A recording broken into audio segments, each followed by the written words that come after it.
everyone! Today we will be discussing about social and political stratification, but first, What is social stratification?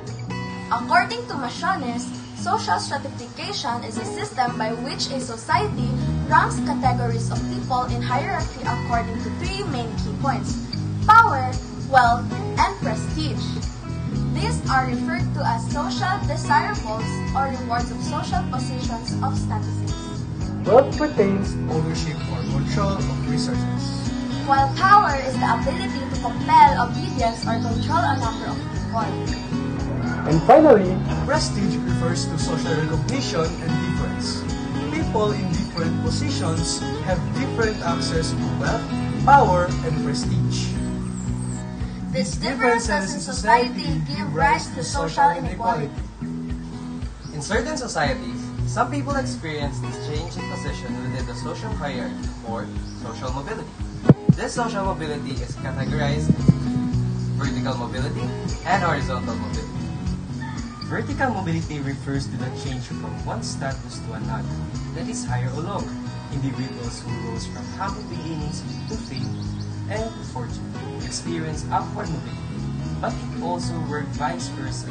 Some people move downward because of business failure, unemployment, or illness. On the other hand, horizontal mobility is a change from one status to another that is roughly equivalent. This is the case when people switch from one job to another at about the same social level. There are two types of social stratification systems, which are closed systems and open systems. Closed systems are called casteless systems and it allows for little change in social position, while open systems are called class systems which permits much more social mobility. A caste system is a social stratification based on ascription or birth. India's caste system and apartheid or separation of the races in South Africa are examples of caste system. A class system, in contrast, is a social stratification based on both birth and individual achievement. The system is common in industrial societies. In some societies, such as the United Kingdom and Japan, social stratification mixes caste and class. Thank you for explaining those concepts. Now, let's dive into the theories on social stratification. There are three main perspectives: functionalist, social conflict, and symbolic interactionist.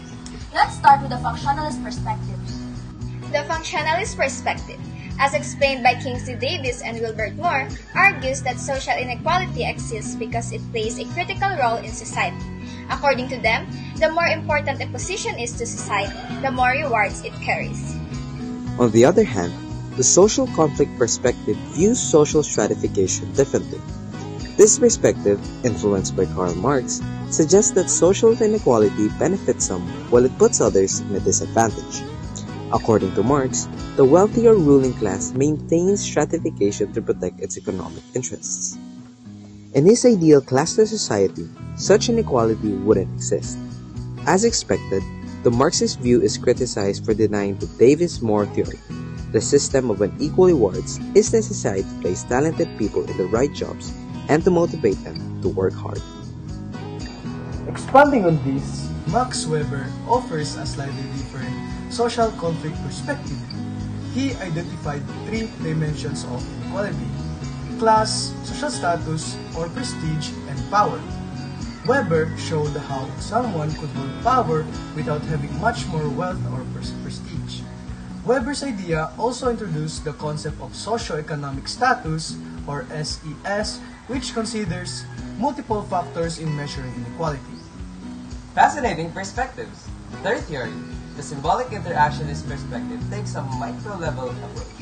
It focuses on how individuals perceive and display social status. That's right. For instance, people often use status symbols like luxury cars or branded clothes to signal their social standing. Karnstein Bevlin called this behavior conspicuous consumption, where people purchase expensive items not for necessity but to show off their wealth. This perspective helps us understand how inequality is reinforced through everyday interactions. Now let's move on to inequality itself, which is a major aspect of social stratification. One major dimension of inequality is income disparity. Poverty, for instance, can be understood in two ways. Relative poverty refers to the lack of resources compared to others in society, while absolute poverty is when individuals lack resources essential for survival. That's true. Inequality also manifests in terms of gender and ethnicity.